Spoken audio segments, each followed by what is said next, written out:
Olá, sou o professor Armando Ramalho Cavalcante e nesta videoaula eu estarei explicando como funcionam as aplicações de stream de vídeo, apresentando dois estudos de caso, o Netflix e o YouTube. Nas aulas passadas eu expliquei outras aplicações da internet. Esta videoaula faz parte de um curso completo de redes de computadores e a internet, que está disponível no meu canal. Nesta videoaula eu estarei falando inicialmente o que é um vídeo e como o vídeo é visto no contexto da internet. Em seguida, estarei explicando duas técnicas, dois tipos de protocolos que podem ser utilizados para fazer stream de vídeo, ou seja, transmissão de vídeo. Em seguida, estarei falando como as redes de distribuição de conteúdo são essenciais para que empresas como Netflix e YouTube consigam oferecer um serviço de entrega de vídeos. Bem, a internet já possui cerca de 50 anos e de lá para cá muita coisa mudou. Se eu perguntar a você quantos por cento do tráfego na internet é devido a stream de vídeo, será que 10% ou 50%? Ano passado, em 2020, a Cisco chegou ao número de 80%. E esse número tem a tendência de aumentar ainda mais. Aplicações como YouTube, Netflix, Amazon Prime, TikTok, HBO Now, as diversas aplicações de IPTV, Disney Plus, DirecTV Go, Sky Play e muitos outros têm crescido, o que tem contribuído para que grande parte, a maior parte do tráfego na internet seja decorrente de vídeos enviados em streaming. E o que é enviado? Que tipo de vídeo? Geralmente filmes, séries, canais de TV aberto ou fechado, ao vivo ou gravado, sob demanda, ou vídeos de usuários comuns. E o que é um vídeo? Vídeo nada mais é do que uma sequência de imagens que são mostradas a uma certa velocidade, uma certa taxa. Por exemplo, é comum que os vídeos tenham uma taxa de 24 imagens por segundo. Então, aqui você tem uma sequência de imagens que, mostradas rapidamente, nos dará o que chamamos de vídeo. Aqui é um exemplo de algumas imagens, poucas imagens, mostradas em pouco tempo e temos a ideia de um vídeo. E o que seria uma imagem? Se o vídeo é uma sequência de imagens, o que é uma imagem? É um array, imaginando como uma tabela, tá? Um array de pixels, onde cada pixel vai ter informações da cor e da luminância, a intensidade, a densidade de luz. E algumas características importantes de um vídeo. Primeiramente é que qualquer vídeo você pode compactar, reduzindo o seu tamanho. Além disso, um vídeo possui uma taxa de bits, que está associado diretamente à sua qualidade. A regra é, quanto maior a taxa de bits, maior a qualidade de um vídeo. Quanto maior a qualidade, maior o tamanho, maior o armazenamento do vídeo. E aqui uma conta simples que você pode fazer. Se você tiver um vídeo cuja taxa de bits, bitrate, for de 2 megabits por segundo, e esse vídeo tem uma duração de 67 minutos, você pode multiplicar a duração pela taxa de bits e vai ter o tamanho do vídeo, nesse caso 1 GB. Então vídeos costumam ter um tamanho muito grande, consequentemente vão consumir bastante a largura de banda da conexão com a internet. Aqui, por curiosidade, no site do Netflix tem essa informação. Para você assistir a Netflix com qualidade HD, você precisa ter uma conexão de pelo menos 5 megabits por segundo. Na prática tem que ser uma conexão maior. E eu vou explicar daqui a pouco por quê. Então, quanto maior a qualidade do vídeo que você quer assistir, maior deverá ser o seu plano de internet, a velocidade, como nós falamos. E é possível que você tenha várias versões de um mesmo vídeo, cada versão feita com uma taxa de bits diferente. Isso é uma coisa muito comum. Por exemplo, você já deve ter notado que quando está assistindo um vídeo no YouTube, é possível você alterar a qualidade do vídeo. Nesse exemplo aqui, existem 6 opções. Significa que há 6 versões do mesmo vídeo, cada uma com uma taxa de bits, resolução e qualidade diferentes. Essa tabela aqui, retirada do site do Google, na seção do YouTube, explica um pouquinho a relação entre qualidade de vídeo, que nós normalmente mostramos com esse código aqui. Por exemplo, o que é o famoso Full HD?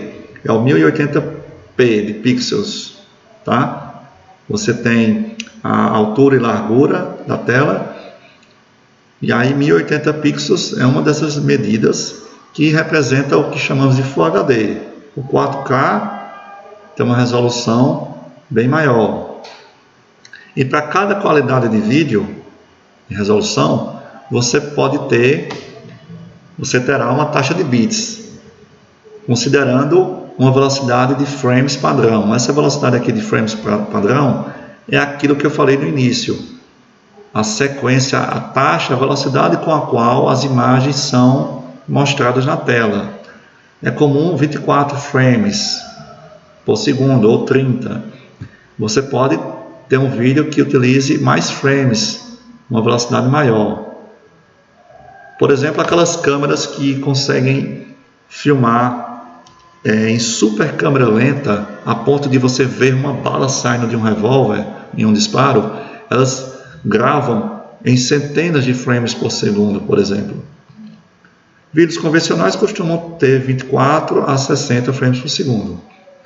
E, por exemplo, para você ter um vídeo em Full HD, será necessário que a taxa de bits do vídeo seja de 8 megabits por segundo. Ou seja, isso aqui é o volume de dados que o vídeo contém em cada segundo. Isso aqui está justamente direcionado à velocidade da sua conexão, para que você possa assistir esse vídeo. Então, eu falei no slide aqui anterior que o Netflix falou que para você assistir em HD é necessário 5 megabits por segundo. E aqui nessa tabela, você vê que 5 megabits por segundo é justamente a qualidade HD, que é 720p. Full HD é 1080p.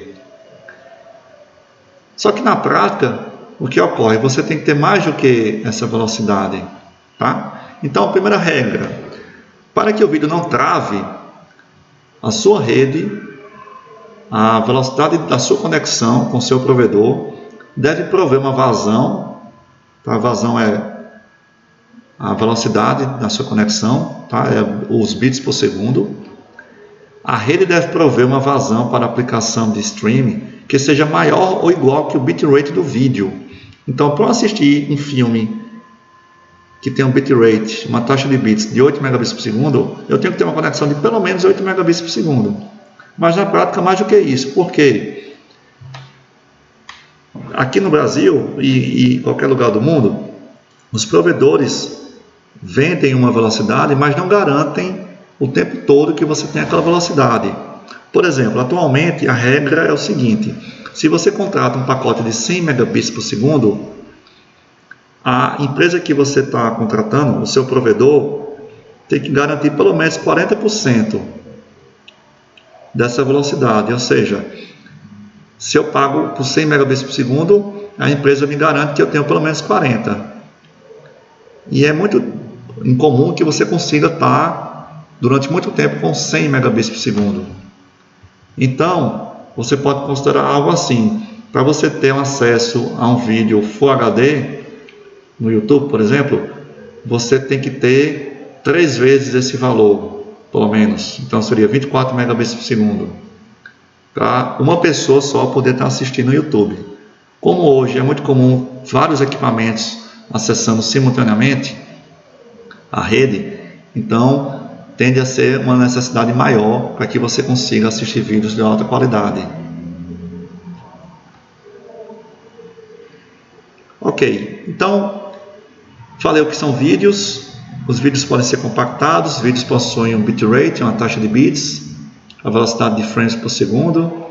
Agora vamos à questão de como transmitir um vídeo, como ele vai sair do servidor até chegar no meu computador, no meu celular.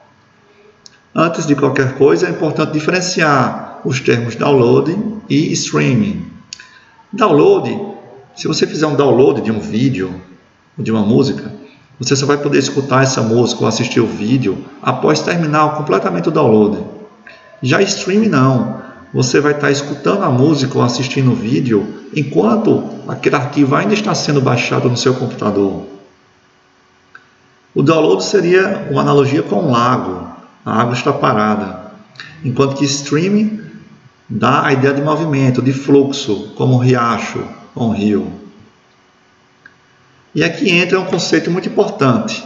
Se você pode estar assistindo enquanto baixa, entra um conceito de buffering. Você já deve ter notado, quando você está assistindo um vídeo, por exemplo no YouTube, na barra de download aqui de streaming, ele mostra a posição em que você está assistindo o vídeo. Essa barrazinha cinza é o quanto que já foi baixado do vídeo, o quanto que já está no seu computador, por exemplo. E essa parte mais escura é o que ainda não foi baixado do servidor. Então, nesse momento aqui, se você quiser, você pode, por exemplo, avançar e já assistir esse trecho aqui, que os dados já estão no seu equipamento. Aqui apenas ilustrando a ideia de que o vídeo está vindo de um servidor, vindo para o computador. O azul já é a quantidade de vídeo que tem no buffer. O verde é a posição que você está assistindo no momento. E aqui o que ainda falta baixar. E aqui entra a pergunta: stream de vídeo vai utilizar o protocolo UDP ou TCP? Lembre que em cada aula de aplicação da internet eu falo se a aplicação vai usar o UDP ou TCP. As aplicações que necessitam de confiabilidade usam TCP. Por exemplo, a web, o e-mail, a transferência de arquivos, o acesso remoto. Outras aplicações usam UDP. O DNS, por exemplo, utiliza ambos, mas utiliza também o UDP. Streaming de vídeo e aplicações que envolvem mídia, áudio e vídeo, é comum que elas utilizem o UDP em alguns cenários, por exemplo, de uma videoconferência. Em uma videoconferência, o fator velocidade é muito importante. É essencial que o vídeo chegue o mais rápido possível no destino, porque há uma interatividade entre os participantes.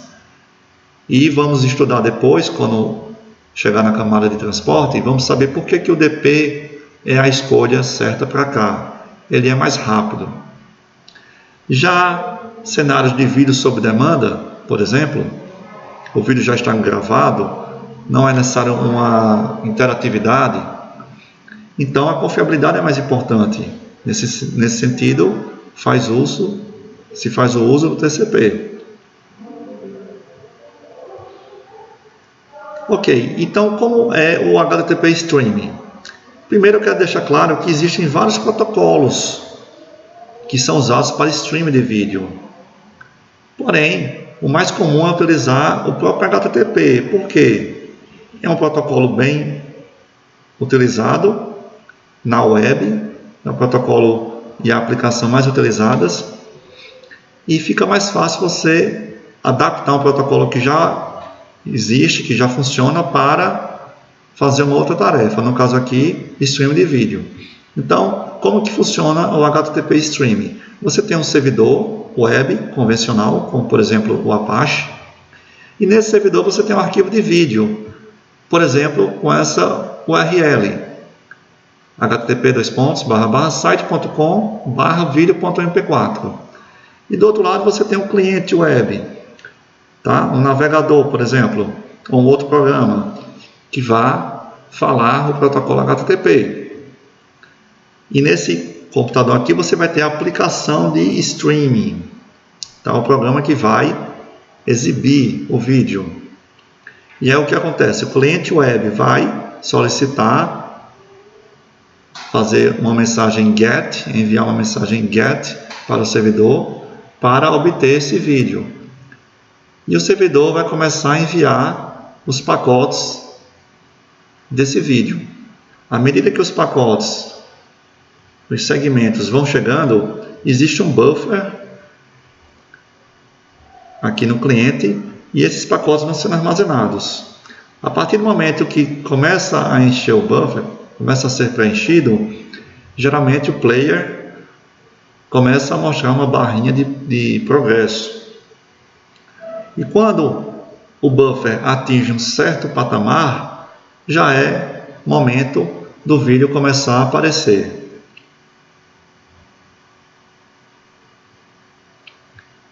Existe uma limitação nessa abordagem que eu mostrei aqui. Nesse cenário você só tem uma única versão de vídeo. Então esse vídeo aqui, como nós vimos, ele tem uma taxa de bits, ele tem uma qualidade. Só que essa qualidade pode ser alta ou baixa. Você pode ter um usuário que tem uma velocidade de conexão baixa, uma rede 3G ou uma internet de, digamos, apenas 10 megabits por segundo. E se for um vídeo com altíssima qualidade, como 4K, esse vídeo vai ficar travando na pessoa que tem uma conexão de apenas 10 megabits por segundo. Por outro lado, se for um vídeo de baixa resolução, baixa qualidade, alguém que tem uma conexão muito rápida não vai ficar satisfeito, porque vai estar assistindo um vídeo de baixa qualidade, enquanto poderia assistir um vídeo melhor. Então, essa é a maior limitação de utilizar HTTP Streaming, onde você só tem um único arquivo de vídeo. Todos os clientes vão receber a mesma codificação do vídeo. Acontece que a largura de banda varia, certo? Não só entre clientes diferentes, mas para o mesmo cliente. Só para mostrar para vocês, aqui é um site que mede a sua velocidade de conexão com a internet, brasilbandalarga.com.br. E aqui eu vou iniciar o teste. Essa conexão que eu tenho aqui no momento é de 50 megabits por segundo, mas esse valor varia. Como eu falei anteriormente, a regra que a Anatel estabelece é que você tenha pelo menos 40% desse valor. Nesse momento, eu estou com cerca de 32 megabits por segundo, mas o que eu tenho contratado é 50. Mas pode acontecer de outras pessoas estarem usando aqui a rede, compartilhando o acesso com o roteador, e a minha velocidade cair para 20, 10. E nesse cenário que a velocidade cai, seria interessante que a aplicação pudesse baixar de uma resolução menor do vídeo. Seria interessante que existisse essa dinamicidade. É justamente o que ocorre.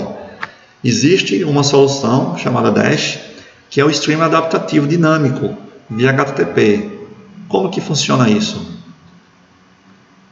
A ideia é o seguinte: você tem um vídeo codificado em várias versões de diferentes qualidades, e aí o cliente vai solicitar dinamicamente pedaços do vídeo de acordo com a situação do momento da sua conexão com a internet.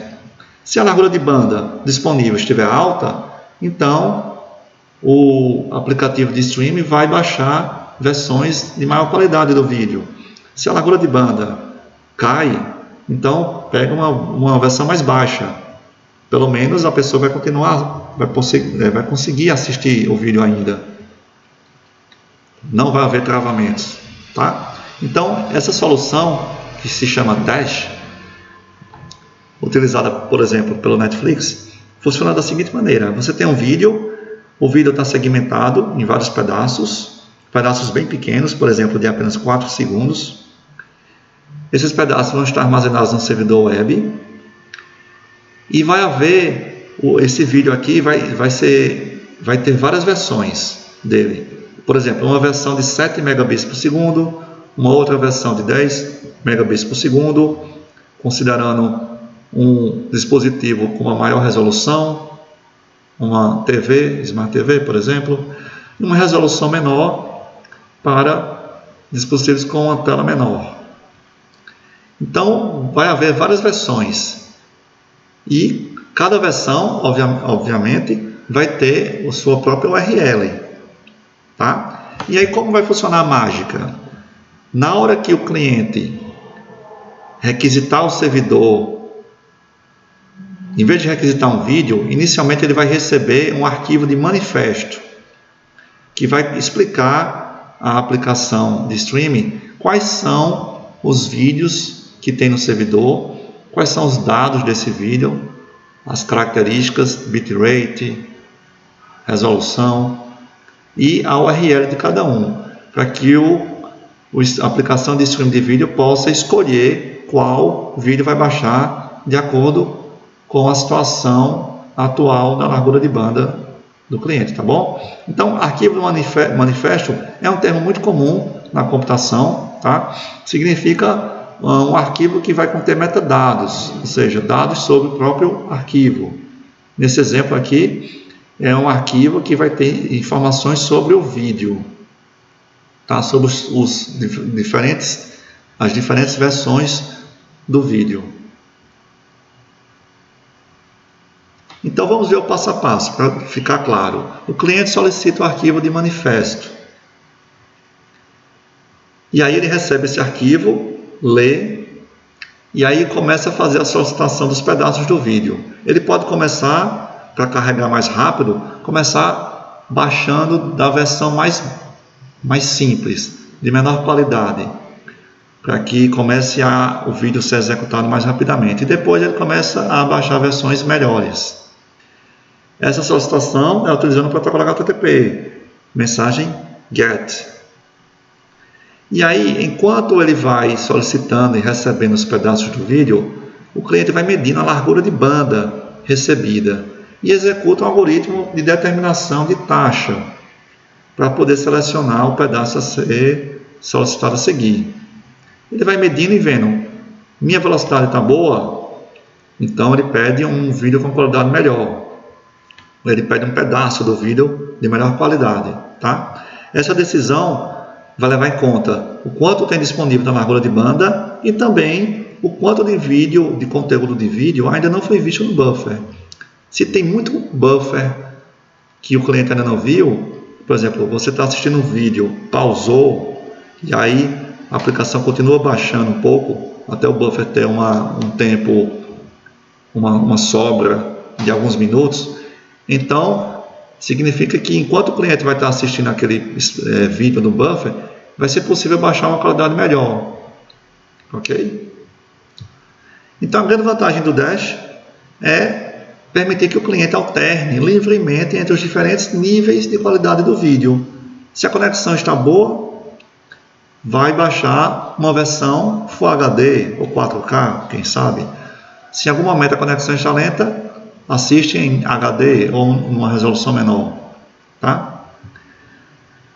Então surge agora uma nova pergunta: como os serviços como YouTube e Netflix conseguem entregar para os usuários ao redor do mundo tantos vídeos de alta qualidade com níveis de interatividade alto, ou seja, baixo atraso?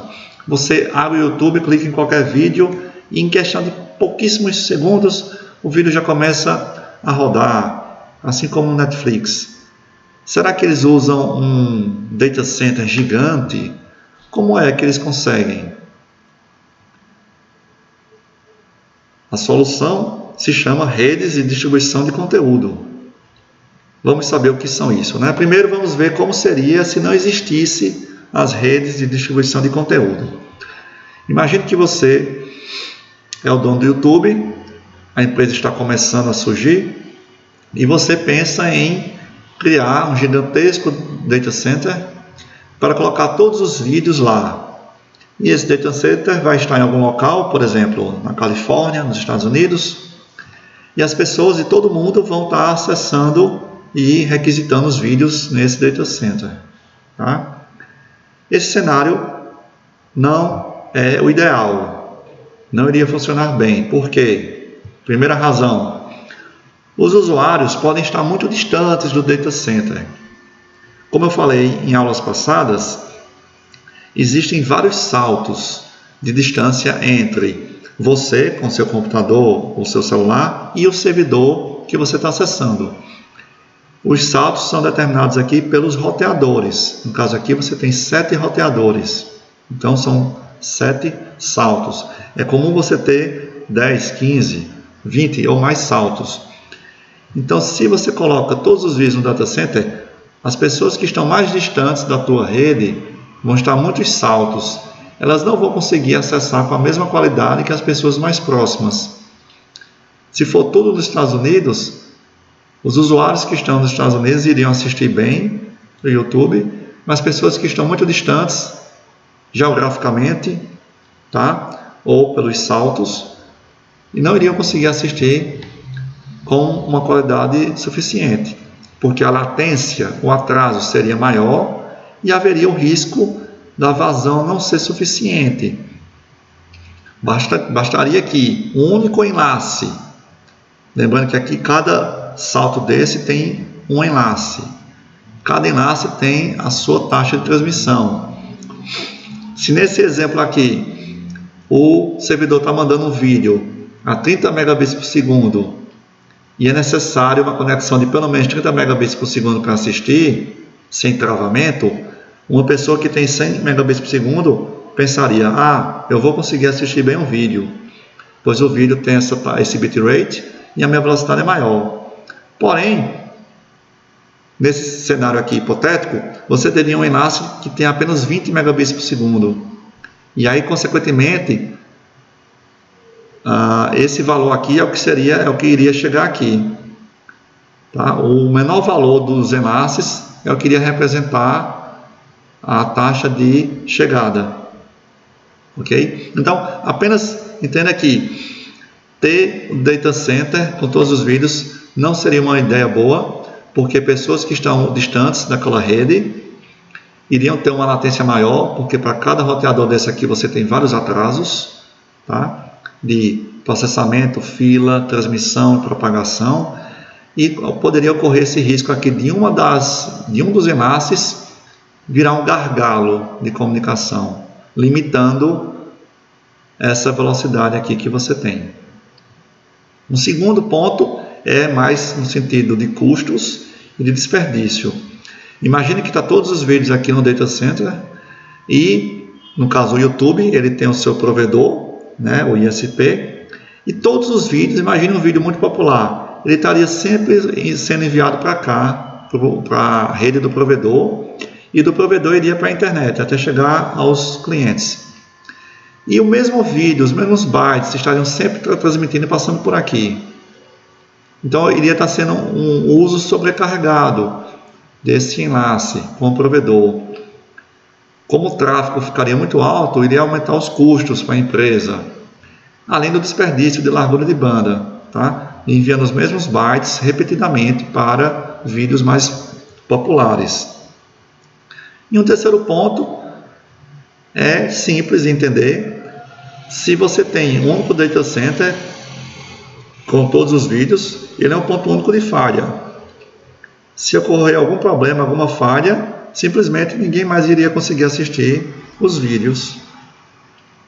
Então são três razões pelas quais usar um data center, usar uma solução centralizada não iria funcionar. A solução que o YouTube, o Netflix e outras empresas de streaming de vídeo utilizam é utilizar as redes de distribuição de conteúdo, Content Delivery Network, CDN. E aí essas CDNs, elas podem ser, primeiro vamos ver o que é que elas fazem, né? O que é que ela tem que fazer? Ela vai gerenciar servidores espalhados em várias partes do mundo. Então uma empresa de CDN, ela tem servidores, clusters de servidores espalhados em várias partes do mundo. Quanto mais servidores espalhados, melhor. ela vai armazenar cópias dos vídeos, por exemplo. Então, os vídeos do YouTube e do Netflix vão estar armazenados em vários servidores, em vários locais do mundo. E outros arquivos também, por exemplo, arquivos de legenda. E além disso, além de gerenciar servidores e armazenar as cópias dos vídeos, uma rede de distribuição de conteúdo também deve direcionar os clientes ao melhor servidor, ao servidor que normalmente vai estar mais próximo do cliente, de maneira a reduzir o atraso, a latência.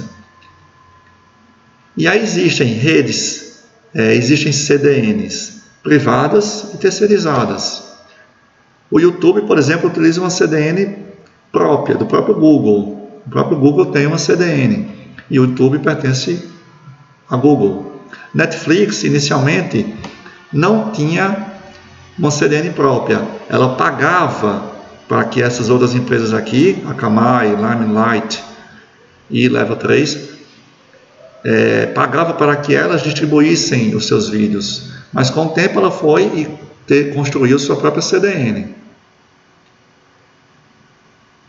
E aqui eu vou falar um pouco de algumas técnicas de funcionamento das CDNs, que elas podem ou não utilizar.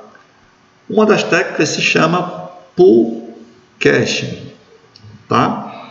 De empurrar, de puxar, certo? Então, como é que funciona isso? Em vez de enviar os vídeos para todos os clusters, né? Cluster é um conjunto, um agrupamento de servidores. Então, em vez de enviar todos os vídeos para os clusters da CDN, ela aguarda que um determinado usuário em uma região requisite um vídeo, para só então aquele vídeo ser armazenado no cluster. Dando um exemplo, imagine que surgiu um novo vídeo, tá? De algum conteúdo, sobre alguma coisa. E aqui em Campina Grande eu fui o primeiro a requisitar aquele vídeo para assistir no meu celular. E eu acesso os dados, os vídeos vêm do cluster que, vamos supor, está na cidade do Recife, em Pernambuco. Então, antes de eu ter requisitado, o vídeo ainda não estava no cluster de Recife. Como eu fui o primeiro usuário a requisitar aquele vídeo na região atendida pelo cluster, então, naturalmente, o cluster vai me enviar o vídeo para que eu assista, mas vai armazenar uma cópia nele, para que outros usuários possam acessar. Tá? Então, isso é o pull caching. Tá? É a abordagem que, por exemplo, o YouTube usa. E a gente vai entender por quê, certo? É tipo sob demanda. Quando surgir uma demanda, então você vai lá e armazena aquele vídeo. Outra coisa, para acontecer do armazenamento do cluster é encher. Nesse caso, uma prática comum é você remover os vídeos que são menos acessados. Similar ao funcionamento do servidor proxy, né? O servidor webcache. Você pode rever essa aula, aula 2.2c, no meu canal. Eu explico como funciona o servidor proxy, o webcache. Outra técnica utilizada, que pode ser utilizada pelas CDNs, é o redirecionamento de DNS. É uma técnica interessante. Como é que funciona? Aproveitar o DNS para interceptar e direcionar as requisições dos usuários. Vou dar um exemplo aqui, hipotético. Tá? Imagine que você tem uma empresa chamada NetCinema, que ela, semelhante à Netflix, oferece aos seus clientes vídeos de filmes. Tá? Só que aí você é uma empresa que não teve ainda recurso financeiro para montar a sua própria CDN. Então você paga para uma companhia de CDN chamada King CDN. E é ela que vai armazenar os vídeos, os seus vídeos, tá? Em diversos servidores ao redor do mundo. E aí como que pode funcionar esse redirecionamento de DNS? Primeiramente, vamos imaginar que no site do NetCinema, cada vídeo vai ter uma URL específica, tá? Por exemplo, o do filme Transformers 7 teria esse URL, tá? video.netcinema.com/ e um código para identificar o vídeo. Então vamos lá, como que seria esse redirecionamento de DNS? Se você não assistiu ainda a aula de DNS, talvez você não vá conseguir entender isso. Então você pode parar o vídeo, assistir a aula sobre DNS no meu canal e depois voltar o resto dessa aula, tá? Então aqui está o usuário, você está acessando o site, você acessa o site do NetCinema, ok? Então você está lá, acessou, e lá você fez o clique, você clicou no link que tinha isso aqui, tá? Por exemplo, tinha Transformers 7, quando você clicou, o endereço é esse aqui. Aí o que ocorre? Isso aqui é um novo domínio, tá? Veja que o domínio é video.netcinema.com. O seu computador ainda não sabe qual é o endereço IP desse domínio aqui. Você acessou netcinema.com, mas o vídeo está em video.netcinema.com, então é outro domínio, é um subdomínio. Então, o seu computador vai perguntar ao servidor DNS local da sua conexão para que encontre qual é o endereço IP que responde por esse domínio aqui, para que você possa mandar essa consulta para ele, tá? E é o que ocorre. O servidor DNS local vai fazer a consulta recursiva para o servidor DNS do NetCinema, que é o servidor DNS de autoridade do domínio netcinema.com. E aí aqui onde está a chave. Em vez de ele responder, tá, para um servidor do domínio NetCinema, ele vai responder enviando o IP de um servidor do KingCDN. Então ele vai responder com o endereço IP de um servidor DNS da empresa KingCDN.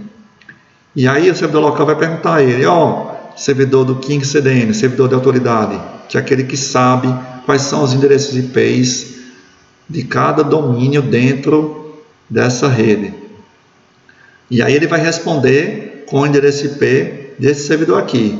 Ele responde, o servidor DNS local recebe a resposta, reencaminha para o cliente e finalmente o cliente aqui vai poder requisitar o vídeo a esse servidor aqui, que é o servidor que vai conter o vídeo que ele quer, tá? Aqui tem um erro, essa seta aqui é nos dois sentidos, tá? Então o cliente aqui vai enviar a solicitação e o servidor vai responder enviando o vídeo Transformers 7, tá?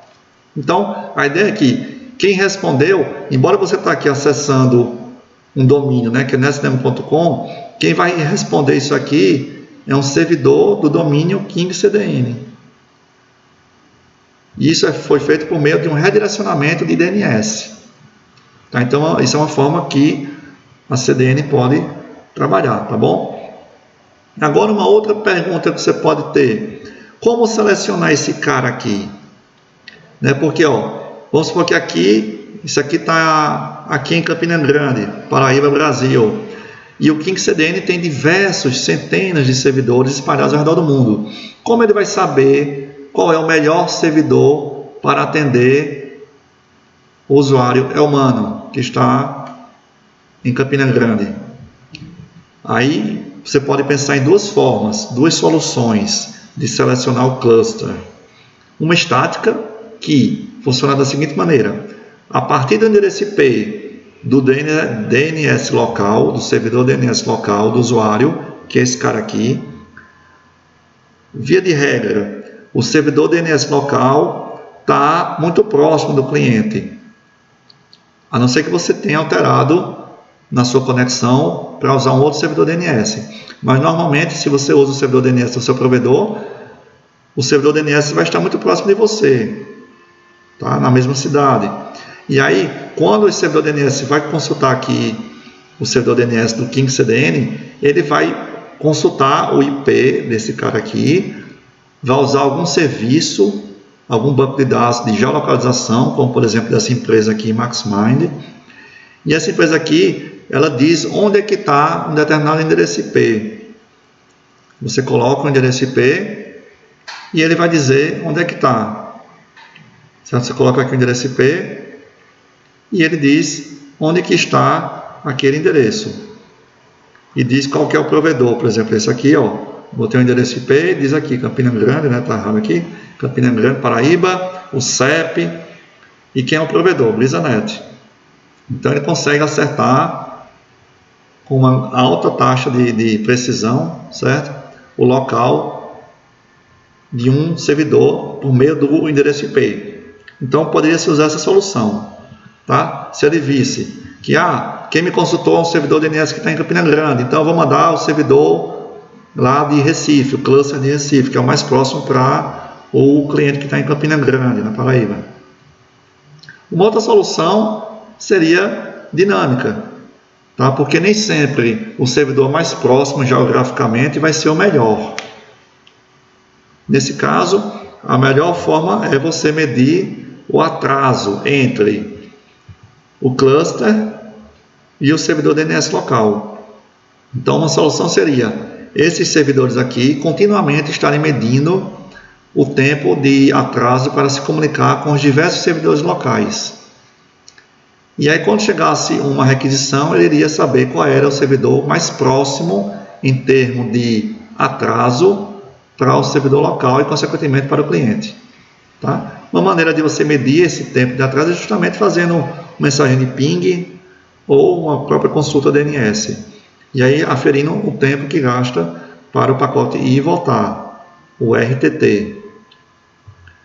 Ok, então após falar o que é vídeo, falar do HTTP Streaming, da técnica Dash e das redes de distribuição de conteúdo, vamos agora explicar um pouco como que funciona o YouTube e o Netflix. Quais técnicas eles usam, qual a diferença entre eles. Primeiramente, uma diferença notável é que o Netflix tem alguns milhares de vídeos. O catálogo de filmes e séries do Netflix gira em torno de 15 mil títulos. Enquanto que o YouTube, como trabalha com vídeos feitos pelos próprios usuários, então a quantidade é muito maior. O YouTube já tem mais de 1 bilhão de vídeos. Então vamos estudar primeiro o Netflix. Primeiramente, o Netflix tem dois componentes. A Amazon Cloud, tá? Que aqui é a computação na nuvem. Se esse termo aqui ainda é novo para você, o que é computação em nuvem? É a entrega de recursos de TI, pensando em termos de processamento e de armazenamento, tá?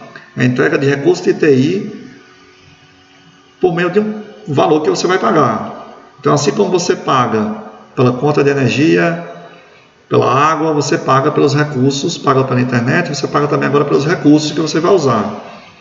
Então, em vez de você comprar, ter e manter data center e servidores, você vai acessar serviços de tecnologia como capacidade computacional, processamento, armazenamento, banco de dados, sob demanda, conforme a necessidade, usando um provedor de nuvem. E de longe, o maior provedor de computação na nuvem no mundo é a Amazon.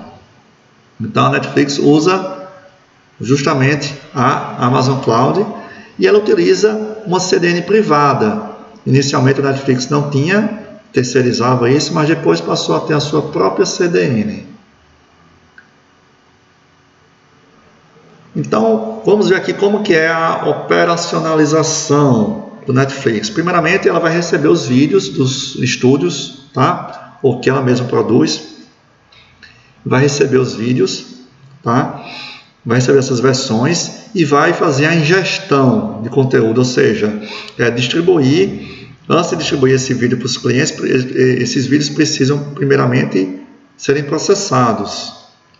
Tá? Então, os vídeos vão ser processados em várias versões, tá? Como eu falei anteriormente, vários níveis de qualidade, de bitrate, e esses vídeos vão estar disponíveis nos servidores, tá? Na nuvem da Amazon. Tá? Depois vem o processamento, tá? Fazer vários formatos e versões, considerando os diferentes tipos de sistemas finais. Você pode assistir Netflix do seu celular, da Smart TV, do computador, do tablet, considerando várias larguras de banda, tá? E aí considerando, por exemplo, a técnica Dash. Depois desse processamento, de você ter vários formatos e versões do vídeo, finalmente vai ser feito o upload dos vídeos para a CDN, para os servidores que estão espalhados aí ao redor do mundo. E aí qual vai ser a técnica que o Netflix vai usar? Aqui, ilustrando como seria, o cliente acessa o site do Netflix, tá? Então o software, o servidor Netflix está rodando aqui na Amazon, e aí o servidor vai responder com o arquivo manifesto, já com os endereços de onde estão os servidores da CDN que contém aquele arquivo. Então eu faço uma requisição por um filme no site do Netflix. Então, por exemplo, vou lá entrar no Netflix, deixa eu entrar aqui na outra aba, eu entro e, bom, nesse momento aqui esse site está hospedado na Amazon Cloud. Quando eu acesso e clico em um determinado filme, um filme qualquer, uma série, nesse curto espaço de tempo que está carregando aqui, o que aconteceu? O servidor me enviou o arquivo manifesto,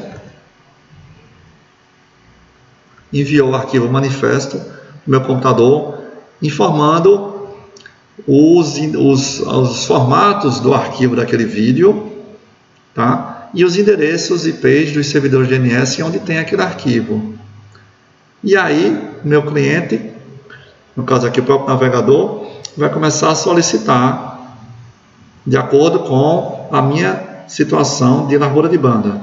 Vai solicitar um vídeo com mais qualidade ou menor qualidade e vai adaptar isso dinamicamente. Certo? Então, alguns dados de infraestrutura, para você ter uma ideia de como que é a imensidão da infraestrutura do Netflix. Ela possui racks de servidores. O que é que rack de servidor? Bem, é isso aqui. Você já deve ter visto, né? Como se fosse um armário, tá? Uma estrutura metálica, onde você vai poder inserir vários servidores, certo? E vai organizar equipamentos de TI, não só servidores também. A ideia é de otimizar a utilização dos dispositivos e economizar espaço físico do ambiente. Tá? Então é o que geralmente tem nos data centers, por exemplo. Tá? Então ela vai ter esses racks de servidores em mais de 200 IXP. O que é IXP? São os pontos de troca de tráfego. Tá? Esse site aqui, ó, Internet Exchange Map, por exemplo, mostra o que são esses pontos de troca de tráfego. O que é que são isso? Quando lá na aula, uma das primeiras aulas que a gente teve, a gente viu que a internet está estruturada, existem milhares de provedores de acesso à internet, os ISP, existem os provedores nível 1, tá? Nível regional, nível de acesso, e esses provedores estão interconectados. Por exemplo, o BrisaNet é um provedor, e o provedor da BrisaNet é a Vivo, e a Vivo tem o seu próprio provedor, e é comum existir uma determinada rede, um determinado ponto, que se chama ponto de troca de tráfego, onde vários provedores de acesso à internet, ou provedores de conteúdo como o Google, vão trocar dados, trocar o tráfego, certo? É uma interconexão, tá? De redes. Esse site que eu estava mostrando, Internet Exchange Map, mostra onde estão localizados os pontos de troca de tráfego. Existem centenas. E o que ocorre? Netflix e YouTube têm vários racks de servidores, certo? Em diversos desses pontos de troca de tráfego, justamente para que fique próximo do maior número de pessoas possível. Tá? Então, centenas de ISPs. O Netflix tem hacks de servidores em cerca de 200 pontos de troca e também tem centenas de ISP. Tá? Então, o Netflix faz uma parceria com o provedor para que aquele provedor, por exemplo, BrisaNet, Vivo, vai lá e vai ter todo o catálogo Netflix nos seus hacks. E é por isso que o acesso é tão rápido. porque muitas vezes vem direto do provedor, certo? E cada hack possui dezenas de servidores. Cada servidor tem portas Ethernet de alta velocidade, como de 10 gigabits por segundo, e um grande armazenamento, como por exemplo de 100 terabytes. Então veja que é possível armazenar muita coisa nesses clusters, tá? Em cada rack de servidores. E essa é a estratégia que o YouTube, ou o Netflix no caso, usa para que consiga oferecer qualidade e baixíssima latência para o mundo todo, estando presente em diversos pontos de troca de tráfego e dentro dos provedores de acesso à internet. Algumas características do Netflix: os vídeos são enviados para a CDN em momentos de baixo uso, tá? Então ele faz o push, aqui não coloquei, mas faz o push de conteúdo, push caching, ou seja, todo o conteúdo, todos os vídeos do Netflix vão estar armazenados nesses racks de servidores, ou todo o conteúdo, ou a parte, os vídeos mais acessados, por exemplo, nesses pontos de troca nos provedores, tá? Então o Netflix usa essa abordagem, envia tudo, tá? Diferente daquela outra abordagem, que quando um usuário acessa pela primeira vez, aí só então ele iria enviar. Não, ele já envia tudo, tá? Então, mesmo que ninguém daqui da minha região tenha ainda assistido um determinado filme de lançamento, ele já está, por exemplo, em algum rack de servidor do provedor vivo, aguardando alguém acessar pela primeira vez. O Netflix faz isso porque o catálogo não é tão grande assim, são apenas milhares de vídeos. Então, faz mais sentido você enviar todos os vídeos para todos os pontos de troca de tráfego e provedores de acesso, certo? Uma característica também no Netflix é que não utiliza redirecionamento de DNS. Tá? Veja que vai diretamente, ó. Quando você acessa o site do Netflix e clica lá no vídeo, já vai vir diretamente o arquivo de manifesto com o endereço dos servidores da CDN. Então já vem os servidores, os endereços IP dos servidores da CDN que contém aquele vídeo. Então não faz o uso de redirecionamento de DNS. Utiliza, eu coloquei aqui. Utiliza a técnica push caching. Então já envia tudo, o conteúdo é enviado aos servidores em períodos de baixo uso. Se possível, todo o conteúdo é enviado. Tá? Então vamos ver o passo a passo. O usuário escolhe um vídeo lá no site, como eu fiz agora há pouco. Quando clica, o software servidor determina quais são os servidores de CDN que possuem um arquivo. Então, até esse ponto aqui é rápido. O software servidor já sabe quais são os CDNs, quais são os servidores da rede CDN que contém aquele vídeo, aquele filme. E aí ele seleciona qual é o melhor servidor, utilizando qual estratégia. Por exemplo, se o provedor do meu cliente, o provedor do cliente, por exemplo, nesse momento o meu provedor é a BrisaNet. Então, se a BrisaNet tem uma parceria com a Netflix e tem um hack de servidor da Netflix contendo uma cópia daquele vídeo, então ele vai retornar o endereço IP de um servidor desse hack, que possivelmente está próximo de onde eu estou. E aí vai ser bem rápido o carregamento do vídeo. Se não tiver, então ele vai procurar de outra rede, de outro provedor, tá? Considerando questão de proximidade. Então, uma vez determinado o servidor da CDN, que irá entregar o conteúdo, envia para o cliente o endereço IP do servidor e o arquivo manifest. Então, já envia tudo isso junto. O arquivo manifest e com o endereço IP do servidor. E então, o cliente vai poder requisitar aquele vídeo para aquele servidor. O Netflix usa uma versão Dash, que eu expliquei, só que é uma versão proprietária. Eles pegaram o protocolo, fizeram algumas alterações e utilizam. Os pedaços dos vídeos, né, os chunks, né, os vídeos são divididos em pedaços pequenos, tem a duração em torno de 4 segundos. Tá? E aí o cliente vai executar o algoritmo para medir a largura de banda e solicitar os próximos pedaços, exatamente como exige o método Dash. Se a largura de banda está boa, se o buffer está bom, pode baixar da melhor qualidade possível o vídeo. Vamos ver agora o YouTube. O YouTube tem bilhões de vídeos. Ele também faz uso massivo da CDN, a CDN do próprio Google. Também possui clusters de servidores em centenas de pontos de troca de tráfego e de provedores. Mesma estratégia do Netflix. É a única maneira de você realmente conseguir entregar vídeos rapidamente em todo o mundo.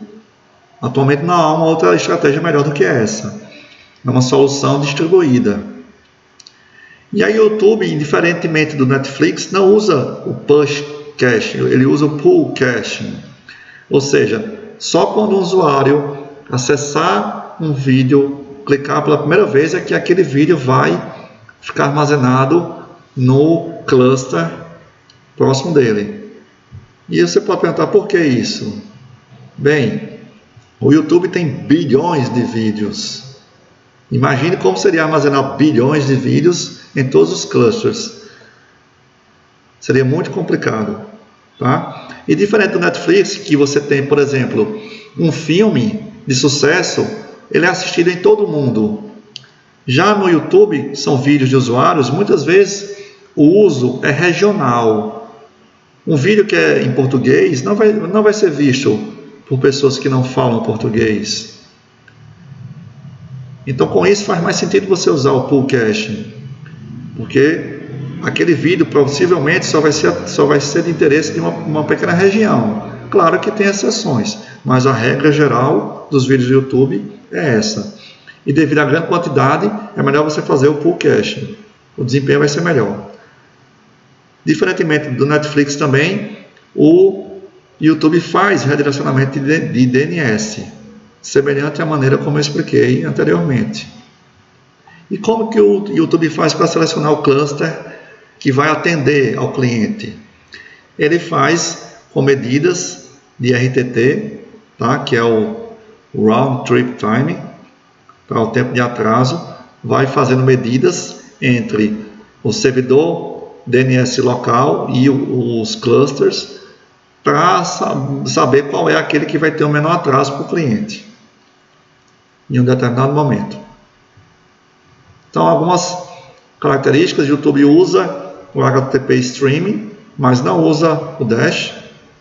O usuário vai selecionar manualmente, tá? Veja que no Netflix você lá não tem a opção de selecionar a qualidade do vídeo. No YouTube você tem a opção de escolher a qualidade do vídeo, certo? Quando você vai acessar um vídeo, você pode escolher a qualidade dele.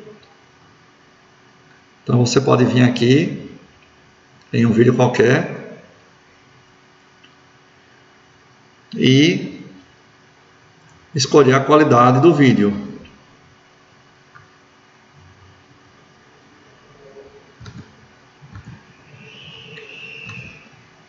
Então veja que há diferenças na maneira que o YouTube e Netflix funcionam.